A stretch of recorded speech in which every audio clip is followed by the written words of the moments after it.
Monsoon लांबल्यानं Konkan किनारपट्टीवरचं पुन्हा एकदा तापमानात बदल झालेला पाहायला मिळतो आहे. संपूर्ण कोकण किनारपट्टीवर उष्णतेच्या लाटेसह वादळी पावसाचा मारा होऊ शकतो असा अंदाज हवामान खात्याने व्यक्त केलेला आहे. हवामान विभागाच्या अंदाजानुसार 29 ते 1 जूनपर्यंत या ठिकाणी किनारपट्टी भागात ही स्थिती कायम राहणार आहे. दुपारपर्यंत तापमानाचा पारा हा चढा राहणार आहे आणि त्यानंतर सायंकाळच्या सत्रामध्ये या ठिकाणी पावसाची शक्यता आहे. तर ताशी 30 ते 40 किलोमीटर वेगानं या ठिकाणी वारे देखील वाहतील असा देखील इशारा हवामान खात्यानं दिलेला आहे. रत्नागिरी आणि खास करून सिंधुदुर्ग जिल्ह्यात विजांच्या कडकडाटासह या ठिकाणी मध्यम स्वरूपाचा पाऊस होईल असा अंदाज हवामान खात्याने व्यक्त केलेला आहे. सध्या मान्सून लांबल्याची चिन्ह आहेत आणि त्याचमुळं पुन्हा एकदा किनारपट्टीवरचं वातावरण जे आहे ते या ठिकाणी बदललेलं पाहायला मिळतं आहे.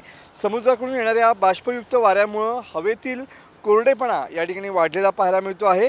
तर किनारपट्टी भागातील हवेतील आर्द्रता देखील जवळपास 70% गेलेली पाहायला मिळते आहे. बघू शकता की सकाळपासूनच या ठिकाणी आर्द्रता वाढल्यानं उन्हाचे चटके या ठिकाणी बसताना पाहायला मिळत आहेत. तर अधूनमधून या ठिकाणी काळ्या ढगांची देखील दाटीवाटी जी आहे ती येताना पाहायला मिळते आहे. एकंदरीतच सध्या कोकणातलं विचित्र तापमान या ठिकाणी पाहायला मिळतं आहे.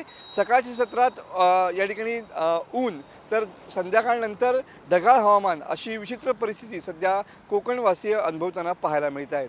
कॅमेरामन समित गजनेसह मनोज डेले, TV9 मराठी, रत्नागिरी.